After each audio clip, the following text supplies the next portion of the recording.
Morning. My name is Brad Crabtree, Vice President for Carbon Management at the Great Plains Institute. Thank you for joining us for this special Connect event highlighting the release of important new analysis from the Rhodium Group on jobs and investment benefits of deploying carbon captured industrial facilities and power plants, as well as the associated CO2 transport infrastructure. We are pleased to be hosting this first in a series of virtual Connect carbon capture events through next year.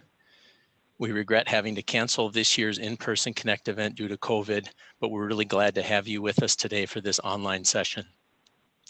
We have a great lineup of speakers today to discuss how we decarbonize our nation's energy economy to achieve net zero emissions while protecting and creating high-wage jobs for American workers and their communities. In the interest of time, we will not provide detailed introductions, but you should have received speaker bios by email this morning, and they're accessible on the Connect website address on this slide. Senator Heidi Heitkamp joins us today to provide opening remarks and moderate our panel. She will be followed by John Larsen, Director of U.S. Power Sector and Energy Systems Research at the Rhodium Group. He will present the results of their jobs and economic impact analysis. After John's presentation, we will have a panel discussion featuring Michael LeMonds, Vice President for Environment, Land, and Government Affairs at Lafargeholcim, the world's largest cement manufacturer; Jessica Lumen, Executive Director of the Minnesota Building and Construction Trades Council; and Lynn Scarlett, Chief External Affairs Officer for the Nature Conservancy and a former Deputy Secretary of the U.S. Department of the Interior. This panel discussion will be followed by Q&A, and we will then invite you in the audience to submit your questions via the chat function in Zoom at that time. Now, it's my honor to introduce my fellow North Dakotan, Senator Heitkamp. She is a former North Dakota State Tax Commissioner, Attorney General, and a board member of Quota Gasification, an early carbon capture pioneer. Senator Heitkamp was a champion of carbon capture during her tenure in the United States Senate, where she led efforts to revamp the 45Q tax credit. She assembled an unprecedented bipartisan political coalition at a very partisan time in our country. We are pleased to have Senator Heitkamp join us today. Thank you, Heidi. Thanks so much, Brad. And Brad's way too modest. Brad has been at this for a long, long time. It's been his vision from the beginning, and out of whole cloth, he has built, I think, a movement, but a movement that everybody's joining right now, because everybody understands that carbon capture and removal is absolutely essential for helping us meet three critical challenges confronting us. The first one would be reducing emissions to net zero by mid-century, which pretty much is becoming a growing and accepted goal. It'll be interesting to see how the Congress deals with goal establishment. But I think that as you look forward and as you look politically, the idea of curtailing carbon emissions is gaining more and more political support. I think the next critical challenge is sustaining domestic energy. You know, we were very proud when we announced that in states like North Dakota that we had become net energy positive. As you look at America's energy usage. Constant discussion really during the last century was America's energy independence and how would we achieve it. You know, we've achieved it, but maybe achieved it by using fuel sources that haven't always been as responsive to the challenges of the climate and challenges of the planet. And so as we look at sustaining domestic industry, manufacturing, when we decarbon, I think that these are going to be critical questions. And more, you know, more of the challenge of dealing with carbon comes really from one question, which is what will be the impact on the economy, AKA what will be the impact on American jobs? And so that's the focus of today's event, which is protecting and creating high wage American jobs on the path to low carbon, to a low carbon economy. I want to just give you a little bit of background. You know, I became familiar with this whole issue when I was actually Attorney General, which sounds weird, but the Attorney General serves on the Industrial Commission, and as part of that role, we ran the Lignite Research Council, and we spent a lot of time talking about what is the next generation, what are the challenges for the coal industry, what are the challenges for the oil and gas industry, and how do we meet those a constant voice. I was a constant voice saying the huge challenge on the horizon is living in a carbon constrained world. And so once I left state government, I was invited to join the board of something called the Quota Gasification. Those of you who are familiar with large industrial CO2 projects know that this little plant on the prairie was one of the first industrial size, commercial size carbon capture, sequestration, utilization projects in America. I'd love to say it was because there was a lot of interest in low carbon economy, but that wasn't true. The realization was that CO2 could be a very, very valuable byproduct. And as a result, we compressed CO2, sent it north into Canada for use in a traditional oil field, not a fracked oil field, where it was used to basically expand oil production. And so that still goes on today, but it was a lesson that we can in fact try and meet a lot of objectives if we are creative, if we invest in infrastructure, if we invest in our innovation as it relates to energy usage. And so when I got to the United States Senate, having been elected, I brought all that experience and started talking to Brad, who I knew for a lot of years before that. What can we do to really begin the discussion? And so we hit upon something called the Future Act. Did a lot of legwork, bringing in unions, bringing in the coal industry, bringing in some maybe a little more reluctant environmental groups, and basically said, look, carbon capture has to be part of the picture long term. And so let's see if we can move this. And I frequently tell people that my greatest triumph in the United States Senate is that I had Mitch McConnell and Sheldon Whitehouse on a bill.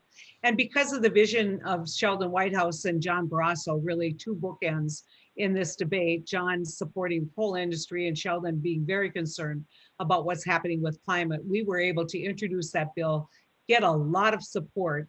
24 Senate colleagues actually signed on as co-sponsors, and we were able to move that bill forward.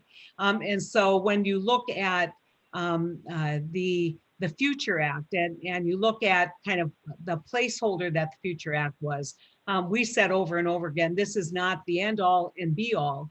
It's a step in the right direction, and it's an introduction to the world of carbon capture, sequestration, and utilization.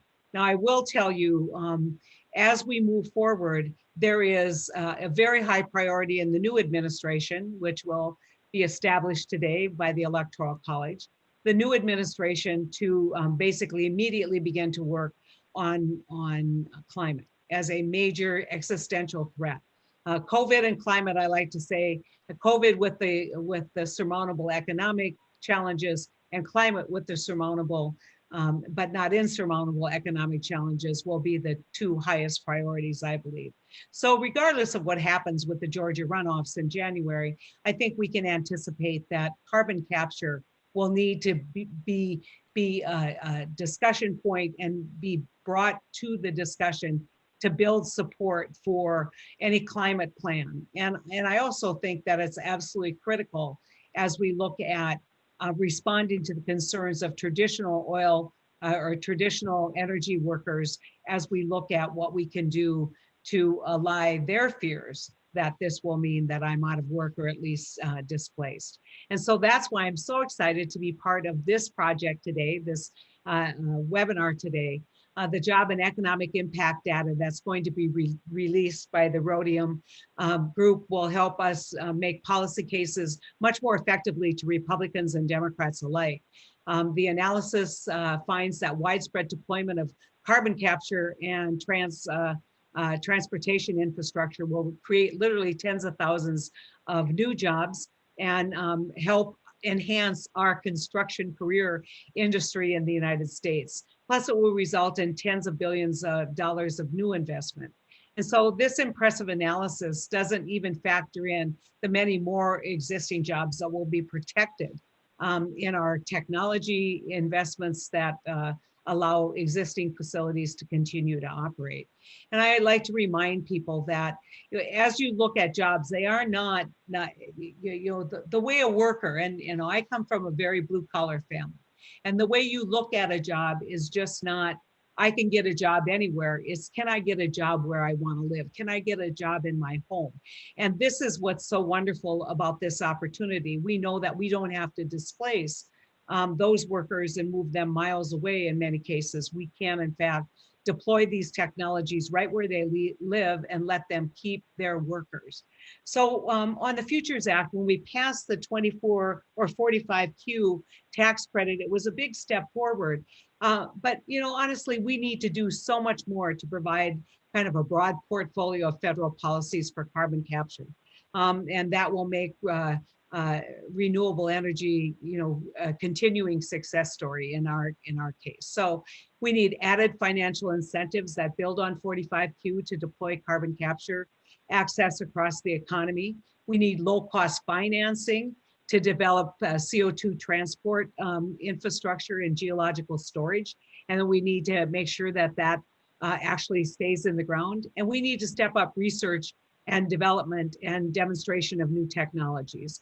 And I want to make this point here. We're talking a lot about what this means to the U.S. economy, but as you saw, as John Kerry gets ready to take on his role as the climate expert in the administration, he's already looking at globally what technologies could be deployed that would reduce carbon footprint. If the only fuel source that people feel like they have is in fact a fuel source that is very CO2 emitting, the ability to deploy technologies that would reduce the emissions or to transition some of the traditional like coal to natural gas and natural gas to actually see reductions through carbon capture strategies and storage strategies will be absolutely essential to meeting global CO2 goals. So this expanded agenda for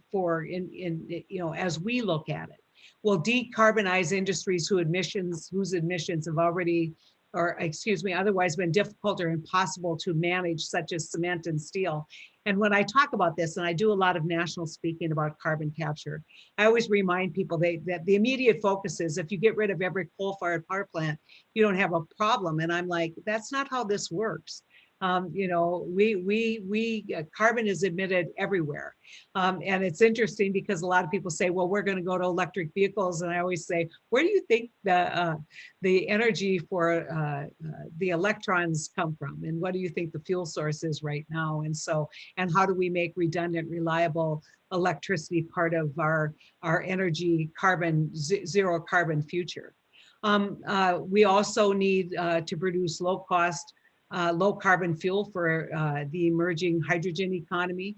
And we know that as we look at batteries, hydrogen is going to become more and more significant and more important. We need to provide new revenue for ethanol plants to capture and manage their CO2 emissions. I told everybody in North Dakota that it was interesting with 45Q, probably the first person to use those credits, first entity to use those credits was probably going to be an ethanol plant. Because as they lower their carbon footprint, their ethanol becomes a higher value, especially as you look at the California and Oregon markets. We need to equip power plants with carbon capture to provide dispatchable net zero electricity that works well with renewables. And that's what I'm talking about. When we talk about this transition to electric vehicles, we need to make sure that the electricity that we're generating is in fact net carbon neutral. Carbon capture will be a huge part of that. And then we need to help sectors like aviation decarbonize through direct air capture partnerships, such as those announced by United Airlines and Oxy Low Carbon Ventures. People, when I would tell them that we could do commercial scale air capture and actually pull CO2 out of the air and make it a valuable byproduct, that sounded like a little like Star Trek. That sounds a little like a pipe dream, but we know that this can be done and that we can scale it up.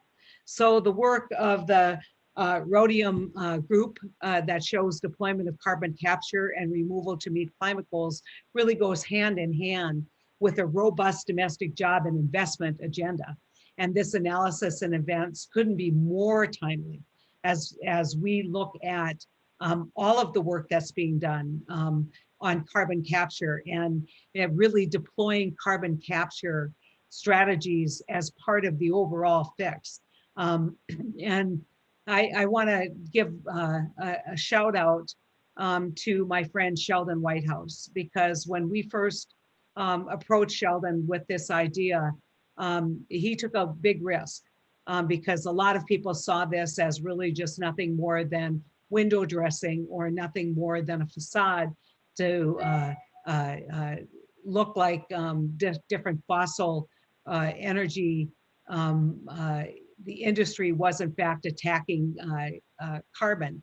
Anyone who knows anything understands how significant and important this is. And so this analysis and event, I don't think could be any more timely and important. And so no, I look forward to hearing from John Larsen, and we'll follow it up with our panel. So I'll turn it over to you, John. And thank you so much, Brad, for all the work that you've done for everybody on this call who has made, who has advanced this idea. We know that this is going to be absolutely a critical component as we move forward in solving our climate problem, not just in this country, but globally. So thanks, Brad. And I'll turn it over to John. Thank you, Senator, and thanks for all your hard work on this issue now and over the years. Thanks to Brad and the team at Great Plains Institute for having me today for this initial webinar in the Connect series. It's great to be a part of this, and the Great Plains Institute has been a great partner on this project, and so we really appreciate all that. I am going to flip over and share my screen and dive right in here. So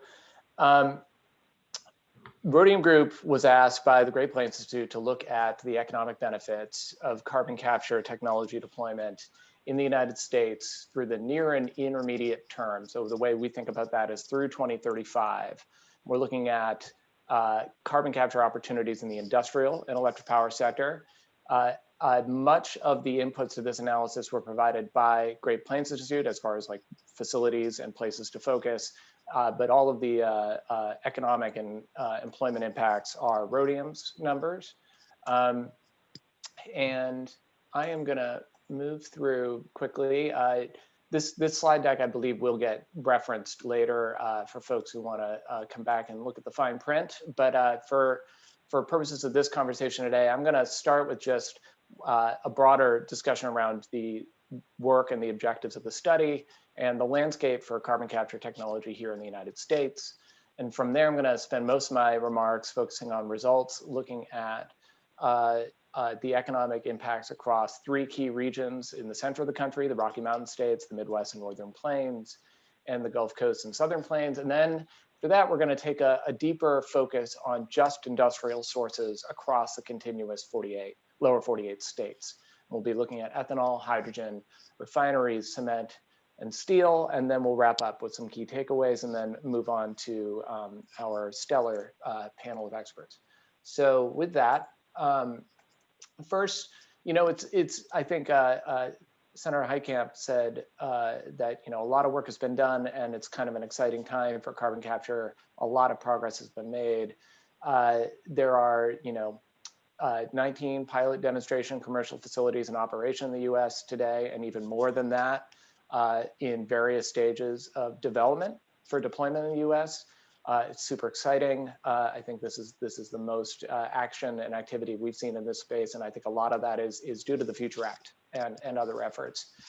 But if we're looking at what actually needs to happen to get to deep decarbonization, to net zero by 2050 or something like that, there are huge deployment challenges that remain and have to be overcome. Carbon capture is still an early stage technology. We need widespread deployment to drive down the cost of the technology and build up the supply chains and make this a normal part of industrial and electric power operations in the US. In the meantime, there's financing hurdles, permitting bottlenecks, and a lack of more ambitious, durable policy support. All that creates headwinds to new and future projects. And as the Senator said, that means we need more federal and state policy to get capture to scale. whether it's higher ambition, longer term support, a comprehensive federal framework for decarbonization. All of that can help move carbon capture into the mainstream. And importantly, there's an important role for states above and beyond the federal government here, where within a federal policy framework, states can complement that with their own actions to attract investment and innovation within their borders. And I think a lot of the work we're going to show you in a second helps really make the case for that. Meanwhile, as the Senator mentioned, this is an important fact. Carbon capture can not only create new jobs through new technology deployment, but also preserves jobs at existing facilities that would otherwise have a very challenging competitive situation in a carbon constrained future. And carbon capture is one of the only decarbonization technologies that helps to retain existing jobs at carbon intensive facilities. And while we don't look at the retained job estimates in this analysis, it is definitely worth noting that a lot of people work in these industries today, and carbon capture will help retain many of these jobs into the future. So for our analysis, I'm going to look at review our phase 1 results, which are quantify the economic impacts for industrial and electric power sector carbon capture opportunities in the regional deployment initiative states, which are the blue states in this map. And every little dot is a facility, an existing facility that we considered in our analysis for carbon capture opportunities, and estimating the investment and job impacts of that in carbon capture to those facilities. And again, we're looking at just existing industrial and electric power facilities, not new. And we are also looking at what could be reasonably expected to deploy in the near and intermediate term through 2035. The second section of this presentation will look at industrial facilities across the lower 48. And so you can see the additional dots on the coast where those are industrial facilities that are in scope for the second phase of the analysis. It is worth noting, one reason why we focused on the regional deployment initiative states in the first place is because that is where a lot of the carbon is. But there's still plenty of opportunities in almost every state in the nation. So on to regional summaries for the industrial and electric power sectors.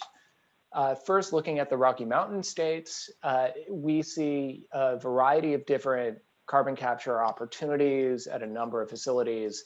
As I walk through these three regional sets of results, you're going to notice certain industries stick out more than others, and that's a key. You know, it's worth noting that carbon capture applies to a broad variety of different economic activities and industrial activities, and different regions of the country have different strengths in that with that regard. So, for example, in the Rocky Mountain states, gas processing and cement are the biggest carbon capture opportunities and largest number of facilities in the industrial sector.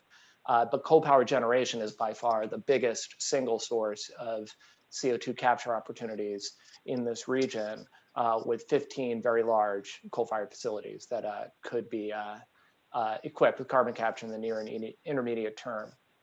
And that translates into our analysis where we said, okay, when you apply carbon capture to these opportunities over the next 15 years, what's going to happen? And what we found is that these opportunities represent serious capital investment. In particular, in the Rocky Mountain states, cement represents an $860 million to $1.3 billion investment opportunity over the next 15 years. And that's investment in projects to deploy carbon capture at existing facilities. In particular, like I said, cement, refineries is another big one. And then with that investment comes jobs. So we estimate 285 to 425 jobs each year over the next 15 years, just in the cement industry for project construction. And that's jobs everywhere from folks on the ground building these things, but also designing and engineering them, manufacturing the equipment that goes into them. And then after the project is built, we estimate annual operations, jobs associated with operating these facilities, just the carbon capture component at these facilities over the next 15 years on average, So the annual jobs, say for cement, are 250 to 340 jobs. And that number includes not just the folks working on site operating the carbon capture equipment, but also the jobs associated with any chemical production that's used for the carbon capture equipment, energy used for the carbon capture equipment, and also replacement parts for the carbon capture equipment over those 15 years. So there's a lot of other jobs associated there. And if you recall from the last slide, I mentioned coal was a very big opportunity in the Rocky Mountain states. You can see here, looking at electric power, a very big capital investment requirement for CCS, for carbon capture deployment of coal in the Rocky Mountain region, anywhere from $19 billion to $28 billion in investment. That facilitates 5,500 to about a little over 8,000 jobs on average each year, and over the 15 years, and then leads to 3,700 to 5,500 jobs associated with ongoing operation of the facilities. Less so for gas. Part of that is just there's fewer gas opportunities in this region. Moving on to the Midwest and Northern Plains, you see the same types of facilities we considered in the first region, the Rocky Mountains, but importantly, a different mix and a different set of opportunities. In particular, in the industrial sector, ethanol and steel stand out more. There's nearly 151 facilities in this region for ethanol, 45 million metric tons of carbon capture opportunity. And then steel comes in at 8 facilities at 24 million metric tons. Cement is still important in the Midwest and Northern Plains as well.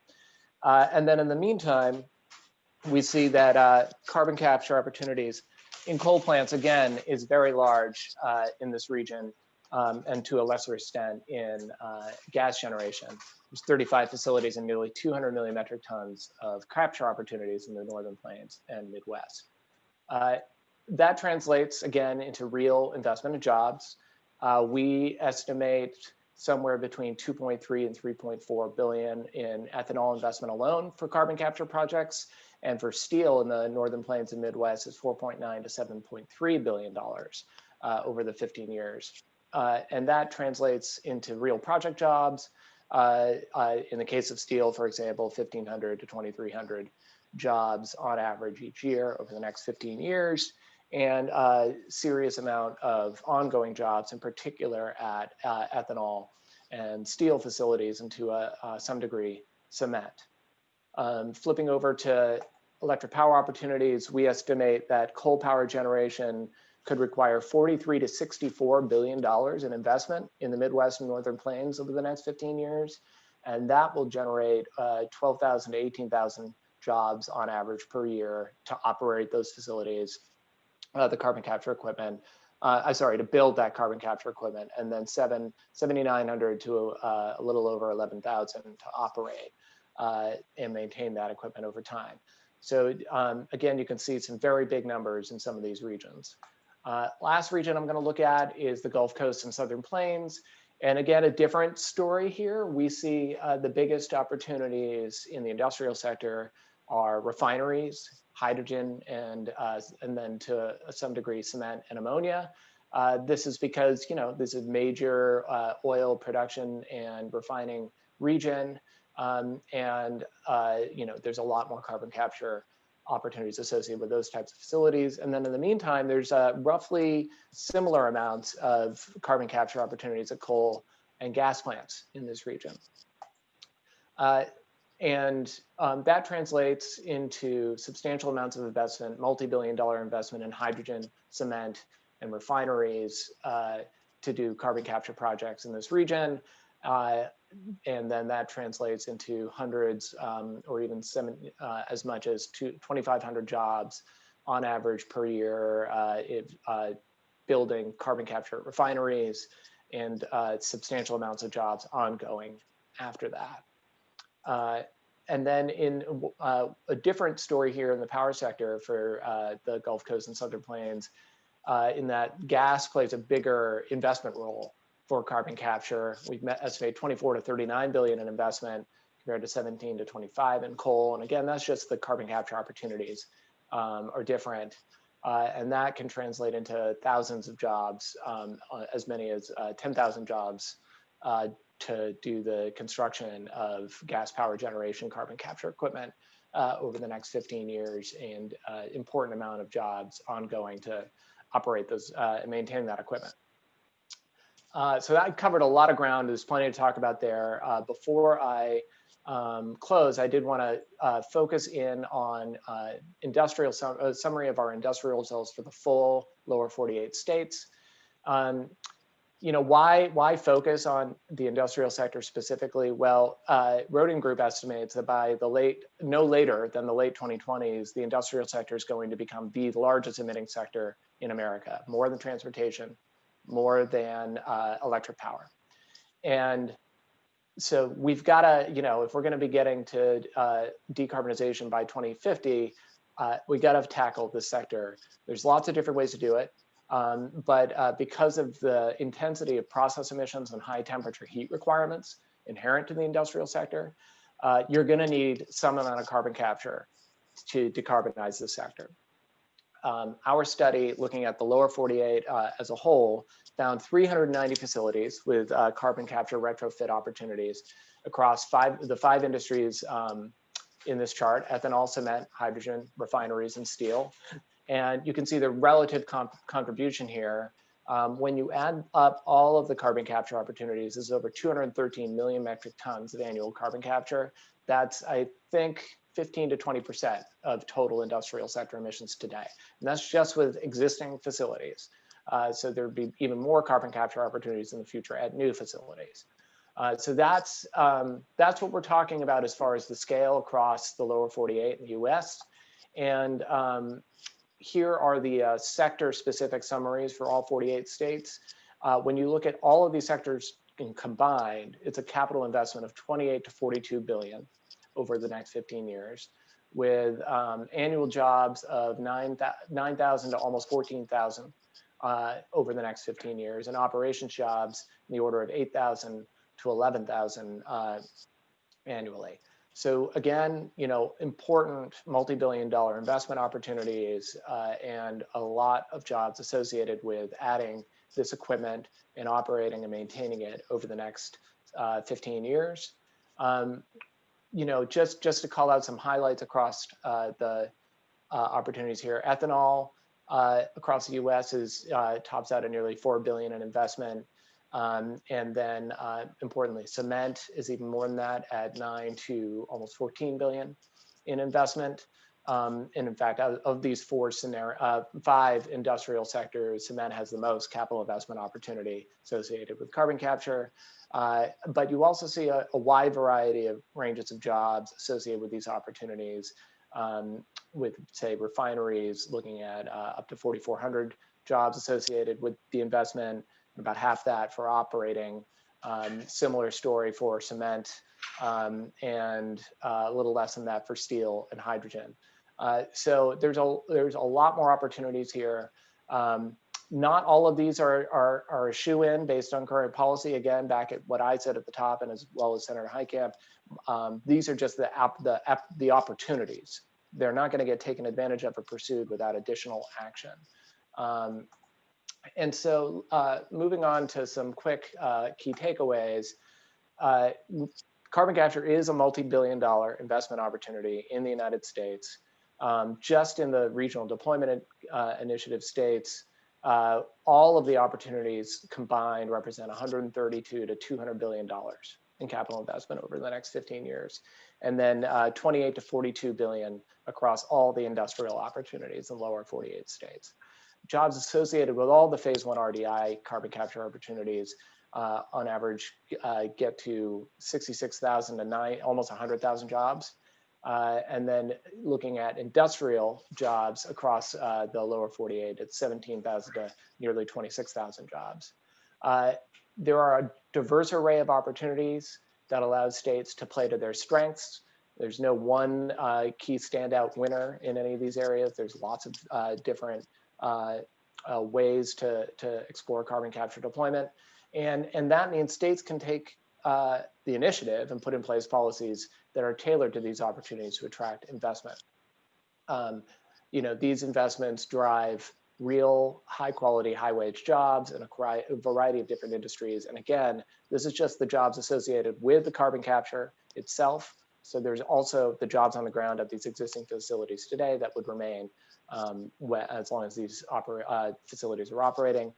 Lastly, just a plug for later in the future, in Q1 of 2021, Rhodium will be publishing a separate analysis in partnership with Great Plains Institute, looking at the contiguous US total investment and employment results when all of the carbon capture opportunities that could be pursued all the way through mid-century are pursued. So this is kind of a picture of the future under a deep decarbonized world and all of the additional investment and employment results associated with getting to those super ambitious emission reduction targets. So I look forward to seeing everybody again when we get to that point. And with that, I am gonna close and say thank you, and back to you, Heidi. Thanks so much, John. What an amazing kind of way to think about this. Think about the opportunities, think about how we can play a role in building back better. And there's my political announcement. I know that's my, that's my bent, sorry. But I think this is an incredible opportunity, but we need to do it with data. And what you've done is provide some extraordinarily important data. There's a lot of analysis that's going on that's unique to each one of the industries. And that's why I wanted to open this up. And like we said, you have the bios, so I'm not going to begin, but I want to start with my neighbor from Minnesota. The building and trades were great friends of mine and people that I've known for a lot of years, working in the oil and gas and coal industry as I did. And I understand the importance of these jobs, and I understand the importance of that middle class salary and opportunity. And I also know right now in North Dakota, and you see, I'm sure in northern Minnesota, the real concern about where am I? Where am I in all of this? So we're going to start out with Jessica from Minnesota, who will give us a wonderful perspective from her standpoint. And so if we could just do 3-minute intros, and then we're gonna have a discussion. Jessica. Great, thanks, Senator. Again, this is Jessica Lumen. I'm with the Minnesota State Building and Construction Trades Council. And this is an area that we have continued to focus on. As from the construction trade specifically, we represent over 70,000 union construction professionals in our state alone. By the way, we had a little competition over who had it colder today, and we're at 11. So I'm just putting that out there. We represent about 70,000 construction workers in 15 different trades. And one of the things that I took away from John's presentation and really want to make sure that we kind of use as a foundation for some of these conversations around creating jobs and retaining jobs is that there's no such thing, and you said it, kind of said this, Senator, there's no such thing as a static job. What we look at is helping people identify and build and continue to grow their careers. And in the construction industry, that means you could work in different sectors, you could work for different contractors, you could work for different, using your different skill sets and continue to develop your skills over time. And that's something that we're absolutely 100% invested in terms of growing and developing a workforce. So that's sort of the space that we're coming from. But again, I'm really happy to be here. I know we have some questions that we want to get to, so I'm happy to answer those questions.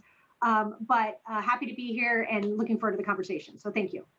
Well, and then we're going to turn to Lynn. Obviously, Lynn, there has been some amount of analysis being done by environmental groups across the board about where should carbon capture fit in, and how do we make sure this is real?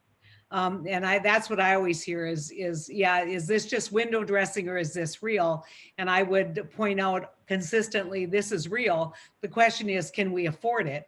But can we afford not to do it? And as we're looking at making major investment decarbonization, where do you see the environmental community from Nature Conservancy's perspective? Where do you see them kind of moving forward with the whole notion of the role of carbon capture in addressing climate concerns? Yeah, thank you very much, Heidi, and great discussion. We look at the climate challenge as one that requires all hands on deck. There's no single solution, there's no single pathway. Now, we have, of course, naturally brought a lot of our focus to what we call natural climate solutions, the role of reforestation, avoided deforestation, improved wetland conservation, and so forth. Those can contribute to the climate solution. But we also know that we need other tools and technologies. And particularly if you go back to John's comments on the industrial sector, we realize that we need some solutions now that allow those endeavors to continue, and yet at the same time begin to be part of the solution by capturing carbon. So we see the technological solutions and the natural climate solutions, as well as, of course, renewable energy, clean transportation technologies, and so many other contributions as part of the picture. So we do support and appreciate, Heidi, your leadership on expanding and advancing carbon capture use and storage technologies, including, of course, R&D, because we have some of the tools, but we need more, and we see an important role for more R&D in this realm. And as we look at going out to 2050 to really slow, prevent, and avoid the worst impacts of climate change, we're going to need this whole suite of tools, and including in industrial processes, which, as John said, are going to be the #1 emitting sector not too far in the distant future. Thanks so much, Lynn. Michael, welcome to the panel. We didn't get a chance to visit. I know your boss was called away to an important meeting, but I don't talk about this issue, and as a lot of people probably on this call know, I talk about it a lot. I don't talk about this issue without talking about cement and talking about all the great work that you guys are investing in terms of technology and what your industry is doing to begin to address and be part of the climate solution, but also recognizing how critical cement is to building back better. So Michael, why don't you share some thoughts from your industry, and maybe, from the perspective of people who are going to be asked to make investments, what you think would be most persuasive. Absolutely. Well, thank you. It's a pleasure to join the panel today and talk about our vision for the future, which is really what we're all here to say is we know where we need to be in 2050. We need to understand what that pathway looks like so that we're able to make smart decisions. In our case, as we run our U.S. business, but make smart decisions that will allow us to be domestic manufacturers of cement in 2050. And, for me, the future isn't written, it's built. And the way that we look at building the foundation for our US business has a net zero by 2050 target. And all of the short-term actions that we've taken as a company and a sector are all focused on that pathway. So looking at how do we diversify the fuels that we use to produce cement, looking at alternative fuels and low carbon fuels. It's also developing a pipeline of products that are lower in their carbon footprint. And so we just had this past weekend the largest ever low carbon concrete pour in Massachusetts. So those kind of things are kind of shaping the way that the cement and concrete industry is looking at how do we get there. And really for us, there are a lot of other short-term steps that we can take, like investing in solar. We have solar on some of our plants. We have wind generation, producing the electricity for some of our facilities now in the US.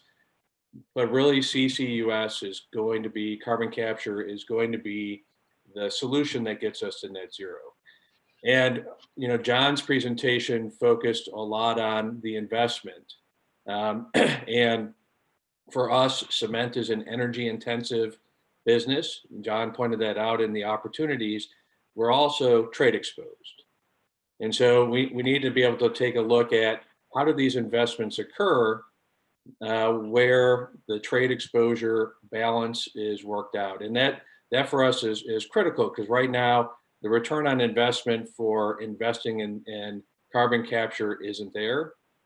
But we're still moving forward with making those kind of investments, because we know, as John said, you have to scale, and we need to have the first plant, and then the second plant, and then the third plant that have carbon capture, storage, or reuse.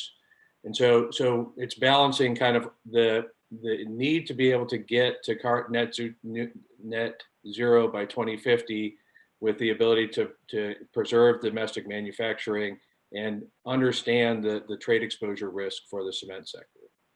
It's such a critical point, Michael, and I know that the building trades constantly think about whether those jobs are going to move offshore. I know the environmental community is always concerned about whether our trade posture is hurting American industry at the expense of polluting entities across the country. I expect we're going to have a new USTR. This is going to be a huge part of it, taking a look at the intersection between climate and trade, and how do we not reward countries that don't come into these kinds of major groups. I mean, I remember Kyoto. One of the failures of Kyoto is it basically let India and China off the hook. Well, why would you do that? They're the largest emerging emitters of CO2, and they are also the biggest challenges that a lot of our working men and women have in terms of retention of their jobs. And so I can't, thank you so much for bringing it up. And if I can take a point of personal privilege, I've just been asked to co-chair the Bipartisan Policy Commission, or center a new commission on agriculture and forestry as it relates to meeting our CO2 goals. I'll be doing that with Saxby Chambliss, and we're putting our team together. It's going to be very representative of the agricultural industry, farmers, environmental groups. We're going to bring them all in, and we're going to talk about what we can do. But one thing, John, I would say that you don't have in your analysis is all the accountability technology that's going to be built. We have an organization in Fargo, North Dakota called Bushel. Bushel tracks different kinds of agricultural practices as it relates to CO2. And it's going to be critical as we look at, kind of choices people might make, whether it's a Walmart wanting green energy, whether it is, California wanting ethanol that's greener than maybe traditional ethanol. We've got to have a verification system, just like we had from so many of the points. I want to turn back to the building trades, because we had one question in the open mic about, what do you see in terms of training opportunities, but also bringing your people along. I think the knee jerk I used to tell the mining industry when they came in, I said, if you want my vote, you got it. If you want my leadership, you can't be hell no. You got to come to the table. So what are you doing to bring your membership? Never mind your leadership. I know your leadership's there, but your membership along, because I think that's so critical as we move forward in this lane. Jessica. Absolutely, thank you. And I appreciate the question on the panel as well. I mean, the way we come at this is, an economy transformed is an economy that doesn't leave anyone behind. And that's the focus that we continue to make with our members, as well as through our leadership. And as you said, the building trades and other energy industrialized sector unions have really embraced particularly the deployment of carbon capture, but also we need to have all the ideas on the table, as Lynn said, and an all hands on deck approach. And we're the hands. Right? Fundamentally, I mean, we're talking about hard hat, safety vest, hands-on careers. We call ourselves the hands-on STEM sector. And so when there's pride both in the work that's being done, and as we talked about that spectrum around, we have an enormous amount of investment in ensuring safety and efficiency in coal power plants. And there are workers who dedicated their entire careers to making sure coal-fired power plants are as safe and as efficient as possible. And they're looking at carbon capture as their next career opportunity, their next career move. And that's how we're bringing them along and part of the conversation, but also in this development of new jobs and new technologies.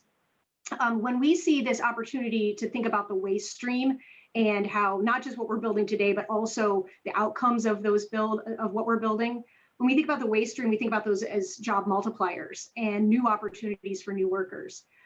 So kind of the question around sort of what does the partnership look like? So there's three sort of things that we continue to think that we need to work on. We need to talk about construction and energy career exposure, exploration, and development. We need to invest in registered apprenticeship programs, and our registered apprenticeship programs in the construction trades and also in many of the industrial sectors do continue to, they adjust, they teach to the technology that is being built tomorrow. And so that's where the flexibility comes in that registered apprenticeship training model. And then fundamentally, the way that we make sure that current union members and the future union members are aligned is we need to make sure that these jobs that we're both creating and retaining are good paying, family sustaining, community supporting jobs. And that's where we continue to have those conversations and bring those priorities forward. So we are in partnership with our utilities, we're in partnership with our government officials and and with energy advocates to try to move forward together. And we're pretty proud of that work. So thanks.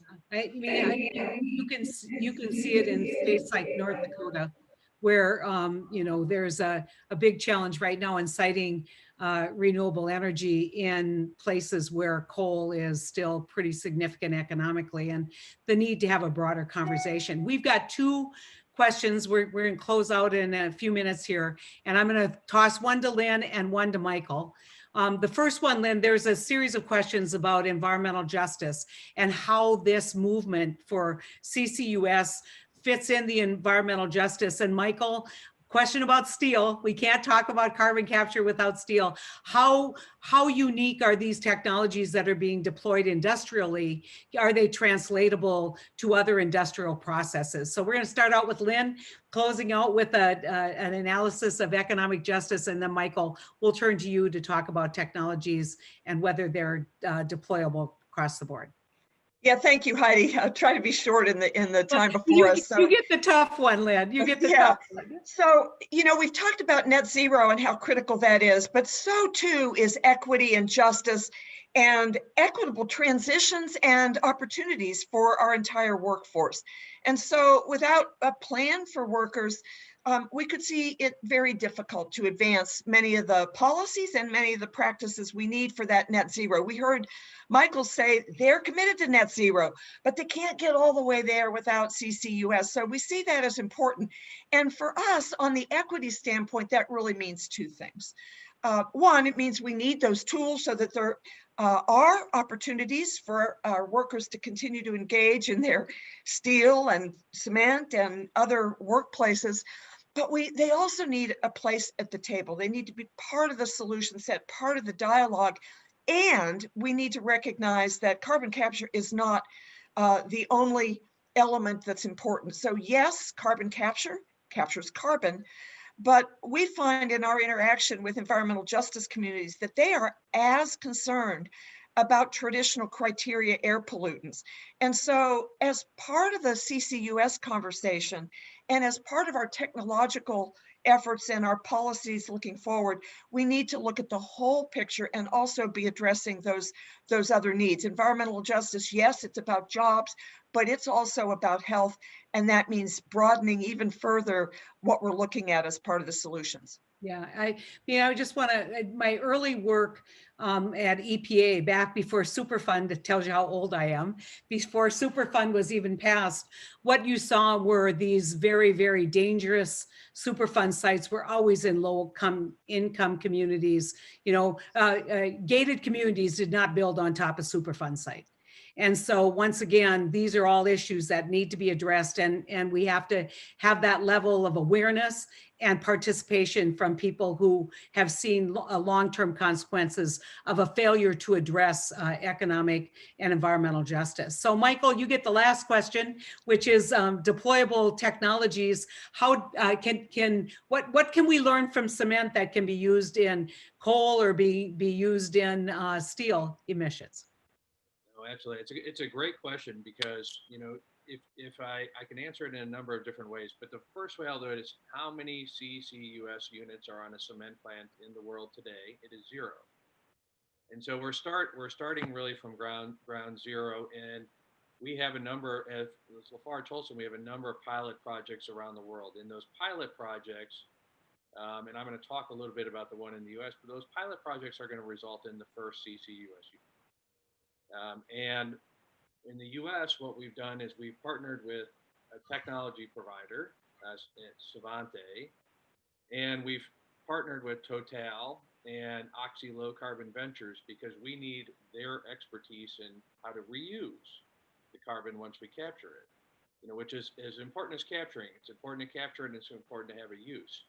And so when we look at the project that we are pursuing in Colorado, it takes all of those parties working together to be able to develop the case, to be able to build the business, to understand the technology, and then put it in a large-scale commercial application.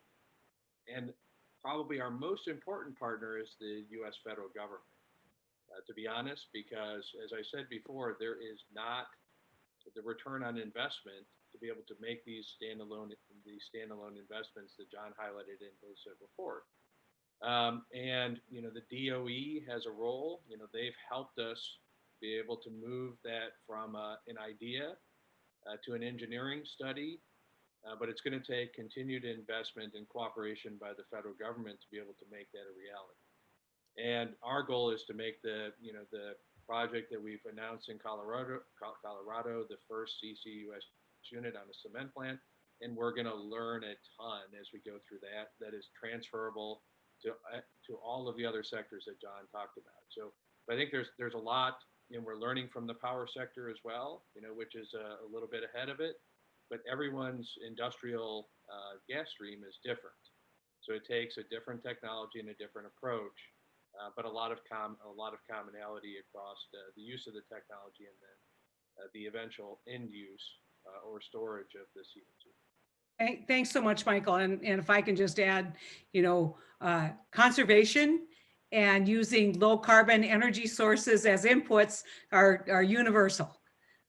So these are, they may not be carbon capture, but these are technologies that industrial facilities can share. And you know, your words about you know, deploying solar on your facilities is it's not carbon capture, but it certainly is low carbon. So Brad, I'm going to turn it back to you, and thank your group so much for convening this group. Hope it's been interesting to the people who have been with us. A good participation, and hopefully a continuing role for leadership for Great Plains and for you and your team, because you guys have done a great job. Thank you, Heidi. It's so wonderful to have you here. And as you were speaking and the others were speaking, I was thinking about all the years of effort to get 45Q passed, and in the past almost 3 years now, all the progress that's been made in expanding the portfolio policies. We still need to get them across the finish line, hopefully some in this Congress, but there's real momentum and progress. So thank you for what you played such a leadership role in helping to get started. And I want to thank Jessica and Lynn and Michael for being part of this panel, and John, for you and your team for all the great work that you're doing and will continue to do. It's really important. It's just a critical dimension of making the policy case for expanding carbon capture, removal, use, and storage. So as we close here, you know, just want to again repeat what John noted, that we've got more analysis coming, so stay tuned. First quarter of next year, we'll have national estimates of jobs and investment for deployment levels needed to meet mid-century climate targets. For this event, we have recorded it. We'll be sharing a link to the recording to all of you who have registered and attended today. So if you want to share it with others, you'll have the opportunity to do so. We really appreciate you joining us. And then kind of looking ahead to 2021, again, we're not in 2021, we decided not to have an in-person Connect event just because the uncertainties around the course of the COVID pandemic, but we anticipate doing quarterly sessions like this one, Connect sessions, and we'll be inviting all of you and others, and we'll be announcing those soon. And we'll be doing it via email, and also we have a Connect LinkedIn group. And then I'll just want to, I guess, close by thanking all of you in the audience who joined us today. We really appreciate you being here and look forward to having you at future events. And just wish all of you happy holidays and a safe and healthy holiday season this year. Take care, everyone. Thank you.